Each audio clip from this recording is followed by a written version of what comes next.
Aku tiba-tiba aja pengen bikin video YouTube soalnya ada beberapa hal yang pengen aku bahas soal tahun 2023 ini. Aku pengen review dengan lebih panjang durasinya. Soalnya kalau misalnya cuma di TikTok sama Instagram itu kan durasinya pendek ya. Kalau misalnya lebih panjang aku nggak tahu ada yang nonton atau enggak. Jadi aku berharap bisa ngepost video YouTube ini.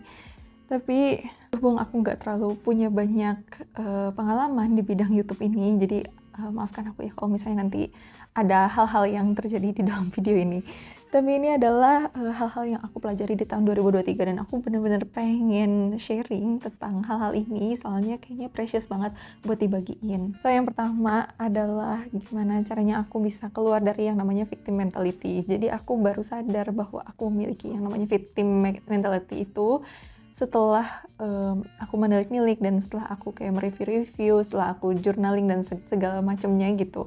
Banyak hal yang aku tuh susah untuk maju karena aku selalu merasa jadi victim di dunia ini gitu. Dulu aku sering banget merasa nyaman untuk hidup di dalam kelemahan aku. Jadi kalau misalnya kayak kenapa sih kamu nggak ngelakuin A, B, C? Soalnya kan aku begini, soalnya kan aku begitu. Ternyata dengan menempatkan diri aku sebagai victim itu tuh malah bikin aku tuh merasa nyaman dan susah untuk keluar dari comfort zone. Jadi itu adalah comfort zone aku yang which is itu bener-bener toxic banget buat productivity aku dan aku jadi kesulitan juga untuk melakukan action sehari-hari.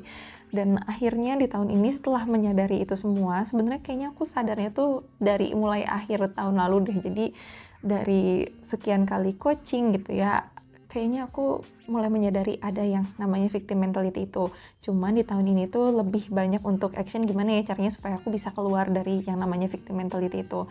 Nah, intinya sih aku mulai hidup di hal-hal yang positif, terus di gitu aku mulai mengiyakan kalau misalnya ada orang yang muji, terus di gitu. Sebenarnya ini klise banget, tapi aku mulai membuka diri untuk bersyukur gitu. Mungkin untuk beberapa orang, aku baru sadar kenapa sih sulit untuk kita bersyukur karena adanya si victim mentality itu. Karena kalau misalnya kita mensyukuri sesuatu, kita mengiyakan sesuatu yang positif di dalam hidup kita, ternyata kita harus mengiyakan juga mimpi-mimpi kita, harapan kita gitu yang kadang-kadang dan action-action kita dan mungkin kita malah memvalidasi bagaimana kita itu kesulitan untuk melakukan action gitu. Di tahun ini tuh aku mulai sangat membuka diri untuk menerima kasih sayang dari teman-teman aku, kasih sayang dari keluarga, terus bagaimana orang sekitar aku itu sangat peduli dan antusias dengan apa yang aku kerjakan. Dan aku senang sekali untuk hidup di aku yang sekarang ini karena aku ngerasa banyak aura yang jadi lebih positif dan aku juga jadi lebih mudah untuk melakukan action dan goals-goals aku juga di tahun 2023 ini. Ada lagi nggak ya tips yang bisa aku bagi untuk keluar dari victim mentality ini? Sebenarnya intinya itu adalah gimana kita mengganti apa yang ada di isi kepala kita gitu. Banyak pikiran-pikiran negatif yang harus segera di stop terus gitu diganti sama pikiran yang lebih membantu. Sebenarnya bukan urusan negatif atau positifnya sih, tapi lebih kayak ada pikiran-pikiran yang itu tuh malah bikin kita itu lebih nggak produktif, tapi ada pikiran-pikiran yang bikin kita itu lebih mudah untuk maju. Jadi aku berusaha untuk hidup ke dalam pikiran-pikiran yang lebih membantu aku buat maju. Aku lebih banyak untuk mengevaluasi pikiran mana ya yang sebenarnya memang berguna buat dipakai untuk ke next step-nya, berguna untuk dipakai ke goals-goals aku. Mungkin itu kayaknya tips yang bisa aku bagi soal terkait seputar victim mentality. Semoga membantu ya. Sebenarnya masih ada kaitannya juga dari yang victim mentality itu karena aku sekarang udah mulai menerima diriku yang lebih positif. Ternyata jadi lebih mudah juga menerima diri aku saat aku sendirian. Jadi biasanya untuk menghindari pikiran-pikiran negatif dan menghindari kesalahan, aku tuh jadi sering nanya ke teman gitu, terus aku sendiri tuh jadi nggak punya keputusan gitu. Tapi di tahun ini tuh ada satu hal yang ternyata tuh benar-benar membantu aku tuh jadi lebih mandiri dan lebih nyaman sama diri aku, yaitu adalah melakukan solo date. Nah aku tuh lagi sering-seringnya solo date dari mulai kayak trekking ke hutan sendirian, tapi trekking ke hutan juga sih sebenarnya aku sempat melakukan itu bareng teman dulu. Kalau misalnya areanya aku rasa aman, baru aku melakukan trekking gitu sendiri. Soalnya aku juga agak masih ada takutnya. Terus aku sering juga kalau misalnya kayak jalan ke mall atau misalnya aku pengen makan sesuatu gitu, terus aku kayak jalan sendiri aja ke mall dan aku purchase hal-hal yang emang menurut aku itu baik untuk aku dan bisa ningkatin energi aku. Dan di saat seperti itu kan sebenarnya isi pikirannya itu adalah suara kita gitu ya. Kita jadi nggak ada teman ngobrol ngobrol, kita jadi nggak ada tempat untuk pengalihan gitu.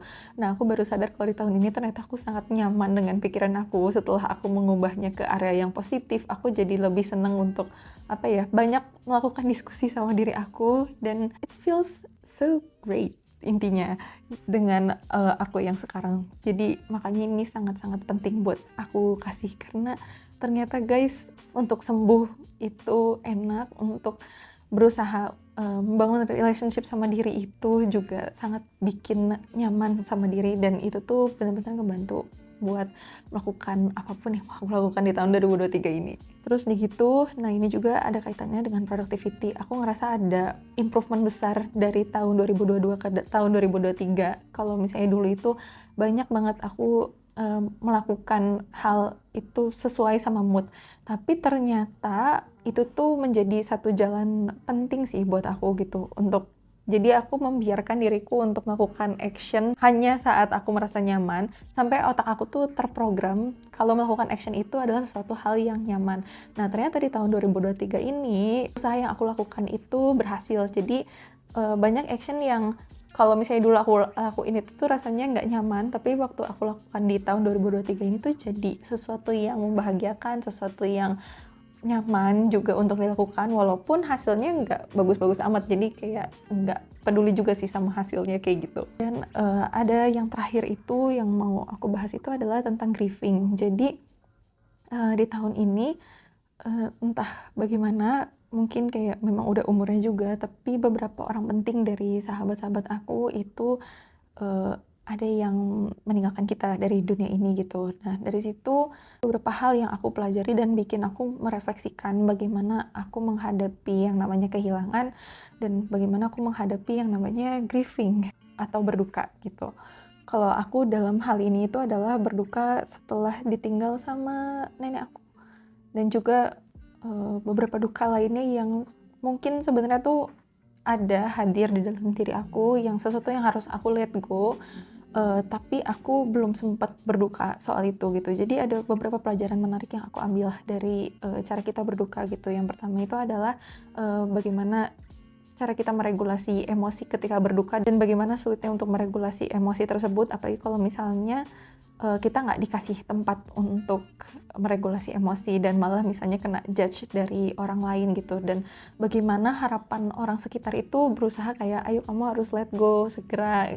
Padahal sebenarnya dampak dari orang-orang yang kita sayangin ke dalam diri kita itu kan hanya kita yang tahu kan. Dan ketika orang itu sangat berharga di hidup kita, nggak mungkin rasanya bagi kita untuk segera let go hal tersebut gitu. Apalagi kalau misalnya kita udah punya rencana-rencana bersama orang itu gitu. Dan aku benar-benar sangat belajar bagaimana untuk memberikan orang-orang sekitarku itu waktu untuk grieving juga gitu. Dan dampak grieving di beberapa orang sekitar aku itu juga unik-unik gitu, dan itu buat aku melihat berbagai sisi dari yang namanya grieving. Kayak misalnya ada mungkin orang yang dia nggak sadar kalau misalnya dia itu masih ada dalam fase grieving. Ada orang yang kesulitan ketika orang yang meninggalkan kita itu sebenarnya meninggalkan luka juga buat kita, dan kita susah untuk memaafkan orang tersebut gitu. Dan aku melihat itu semua di tahun ini gitu.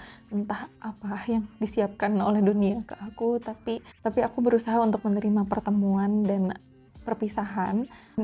Dan menurut aku ini sesuatu hal yang penting untuk dibahas juga gitu, dan dievaluasi. Terus sebagian besar dari cara aku healing di tahun 2023 ini tentunya dengan bantuan dari coach. Jadi aku punya teman life coach yang ngebantuin aku, terus dia itu beberapa deep talk sama teman juga, dan tentunya juga bagaimana sesi journaling aku di tahun ini juga banyak yang berubah gitu. Aku banyak melakukan sesi yang acak-acakan, dan aku belum bisa untuk kayak sharing gitu, karena bener-bener yang aku tulis itu macam-macam di satu buku, bahkan bukunya juga jelek gitu. Tapi sengaja aku taruh buat di situ supaya aku bisa merasa nyaman dalam meregulasi pikiran, dan tulisan aku di situ itu sangat-sangat jelek. Karena aku pengen ngasih lihat betapa rawnya emosi yang aku rasakan ketika aku menulis. Jadi kayaknya nggak mungkin aku selalu nulis bagus-bagus di dalam si buku itu gitu. Tapi buku itu sangat membantu aku juga di tahun 2023 ini untuk menyatakan hal-hal yang nggak bisa aku nyatakan keluar, tapi aku bisa nyatakan ke diri aku sendiri, dan itu baik untuk memvalidasi perasaan aku juga. So kayaknya itu aja, aku nggak tahu bakal bikin YouTube kayak gini lagi atau enggak, atau misalnya ada episode selanjutnya. Tapi kalau misalnya teman-teman ada yang enjoy atau misalnya merasa relate dengan cerita aku, please komen supaya aku tahu apakah worth it untuk melakukan YouTube di tahun 2024, atau misalnya teman-teman ada yang mau diceritain juga ke DM Instagram juga aku boleh banget. Tapi kalau misalnya teman-teman merasa lebih pengen untuk punya intimate session yang punya goals tertentu, sebagai self mastery coach membuka sesi one on one coaching kalau misalnya teman-teman mau, dan kita ketemu di sesi aja. Oke, jangan lupa cek juga service-service aku yang lain. Aku mungkin taruh juga di sini. Thank you so much for watching. See you on the next, I don't know when. Pokoknya see you on the next konten aku lah. Bye!